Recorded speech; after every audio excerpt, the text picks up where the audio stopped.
kita lihat ini kucing ini sedang menyusui anaknya ya. Ini sedikit cerita pemirsa, kucing ini kalau nggak salah usianya udah 5 atau 6 tahun, saya tidak tahu, udah 6 kali atau 5 kali melahirkan. Rata-rata anaknya begitu sudah besar mati ya, tapi kalau dari bayi sampai sebesar ini kalau nggak salah anaknya baru 2 bulan, anaknya gemuk dan sehat. Tapi begitu udah mencapai 3 bulan ke atas sudah cukup besar, rata-rata mati. Satu mungkin hilang, yang kedua mungkin seperti dibiarkan sama emaknya. Jadi kalau dia udah agak gede kayaknya emaknya ini membiarkan anak sehingga anaknya kurus, anak itu kurang gizi, akhirnya mati.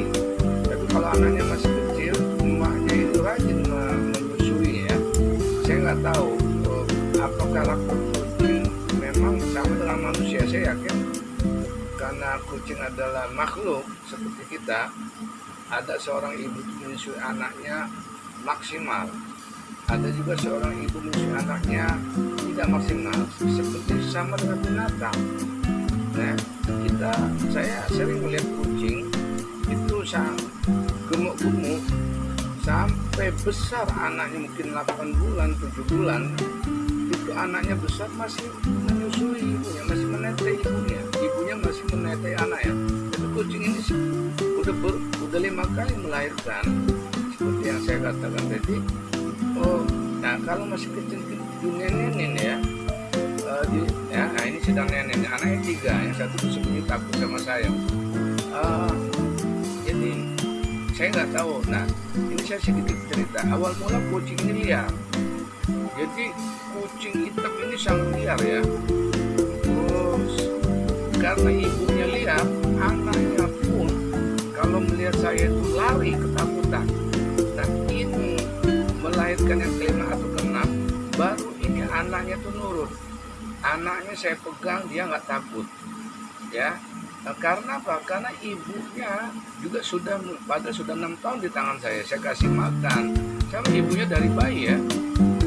Saya kasih makan, nggak pernah saya sakit sekalipun, rutin saya kasih makan. Ibunya baru 1 tahun ini dia tidak lihat, dia melihat saya itu tidak terlalu takut. 1 tahun, mungkin 1 tahun 2 tahun ini ya. Tetapi nah ini anaknya terakhir ini, atau yang melahirkan yang kelima atau keenam ini, anaknya tidak lihat ini menyusui. Dulu kalau menyusui ada saya lari ya, lari anaknya tuh ya. Nah artinya kalau kita selalu dekat dengan siapapun, kita dekat dengan binatang buas, kita tidak pernah menyakiti, suatu saat dia akan takut sama kita. Kenapa? Karena disitulah keadilan Allah. Keadilan Allah karena ciptaan Allah. Artinya sepuas-puasnya binatang, sepuas-puasnya manusia, kalau kita persuasif, kalau kita sabar mendekati, sabar melayani, yang penting ikhlas karena Allah, dengan izin, tentu dengan izin Allah ya, binatang buas atau manusia buas akan takut juga dengan kita. Artinya akan sayang juga sama kita. Nah ini menurut saya, karena ini sebuah pengalaman yang tak terluantarkan. Ini sebuah teori, pengalaman itu berdasarkan fakta menjadi teori. Berarti apa? Kalau saya berteori, semakin dekat kita dengan sesuatu, dengan seseorang, dengan makhluk apapun, semakin dekat, semakin lama, semakin dekat, semakin sayang, semakin sabar, akhirnya akan membuahkan hasil. Dia akan dekat sama kita. Kenapa? Ada sang penggerak, yaitu Allah Subhanahu wa Ta'ala. Ya ini pemirsa, saya senang saya paling senang kalau ada binatang, kucing melahirkan anak. Dari bayi itu saya senang melihat dia nenek menyusui ibunya, menenen ibunya, atau ibunya menyusui anaknya. Ini hiburan bagi saya ya pemirsa. Ini nenek, ini satunya masih bersembunyi ya. Ini anaknya 3, yang 2 ini hitam ya. Ini pemirsa ini ibunya nggak lari. Biasanya dengan saya juga ibunya juga sama lari. Kalau melihat saya itu lari. Ya, karena ibunya tidak jinak, anak tidak jinak. Kalau bahasanya maka dalam Islam itu jika kita makan makanan yang haram, maka ya darah daging kita yang haram. Perilaku kita mungkin berbeda dengan mereka yang makan makanan haram. Itu secara biologis ya, itu ada bukan ada gunanya, memang benar. Dalam hukum Allah juga, berilah makanan kepada anak dan istrimu makanan yang halal.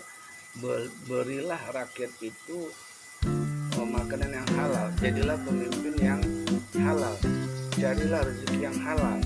Ya, dalam hukum Islam, dalam agama Allah, ajaran Islam, kita dilarang makan makanan bangkai, makan riba, makan mendolimi orang, menjual dengan mengurangi timbangan, menjadi pembohong alias mengurangi timbangan. Lihatlah orang-orang yang melakukan perbuatan haram, pejabat koruptor, ya,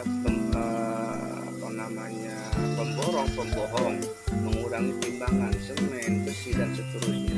Karena motivasinya adalah motivasi haram. Lihatlah peperangan antara pasukan Islam dengan pasukan non-Muslim ya, perang salib. Bagaimana setelah Salahuddin al-Ayyubi menaklukkan Yerusalem, Baitul Maqdis, tidak ada tumpahan darah. Wallahu alam, dalam sejarah tidak ada satu pun darah yang ditumpahkan oleh Salahuddin al-Ayyubi. Tidak ada harta satupun yang dijarah. Begitu Muhammad al-Fatih pada tahun 1453 Miladiyah bisa menaklukkan Konstantinopel, tidak ada satu darah harta. Tetapi lihat, mohon maaf untuk saudaraku, mereka pasukan salib ya, yang didominasi pasukan beragama Kristen ya, bagaimana mereka itu ketika mereka berhasil menaklukkan Baitul Maqdis di perang salib pertama, orang Islam sedang tidur, bagaikan Baitul Maqdis itu Yerusalem bagaikan darah, ada yang selutut, ada yang semata kaki. Itu juga ketika dilakukan pada tahun 1258 menghancurkan Baghdad, dinasti Abbasiyah, semua bangunan dihancurkan, sebuah perpustakaan utama Maibatul Hikmah dihancurkan. Jadi sungai Efrat sebagai tinta biru, airnya berubah menjadi tinta darah, di mana konon cerita sama setinggi lutut atau setinggi mata kaki. Tidak ada satupun orang-orang di kota Baghdad yang tersisa, dihancurkan oleh tentara gulabukan. Tetapi kalau pasukan Islam menghancurkan tentara-tentara salib, tentara-tentara Mongol, ya, saat perang itu sajalah mereka menghancurkan. Tetapi begitu mereka mampu menawan, mereka tidak brutal, ya, mereka tidak tawanan yang perlu dibunuh ya dibunuh karena dosa yang terlalu besar. Yang perlu dibayar jizyah, bayar jizyah ya, yang perlu dibebaskan.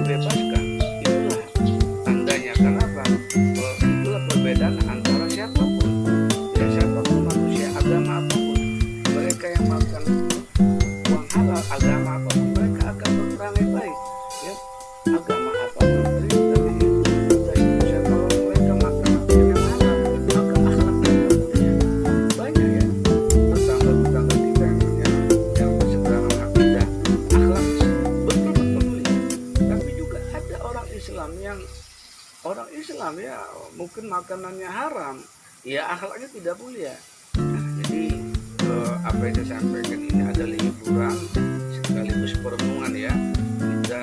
Kita sebagai manusia mencintai kedamaian, ketenangan. Tidak ada saling memuja, tidak ada mengatakan saya hebat kamu tidak hebat. Yang ada, mari kita saling menyampaikan kebenaran.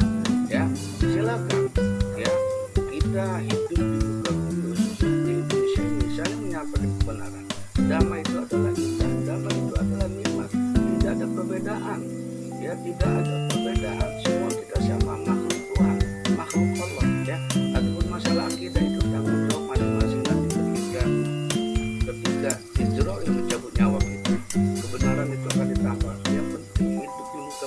damai. Jangan memuja sesama agama damai, saya menyayangi ya. Masalah kepercayaan itu saya ikuti, sudahlah, mari kita damai. Itu saja. Wassalamualaikum warahmatullahi wabarakatuh. Ini saya lanjut lagi tuh, yang satu itu nggak mau nenen tuh ya. Nah ini saya senang aja ya pemirsa, nenen tuh. Oke, itu saja. Wassalamualaikum warahmatullahi wabarakatuh.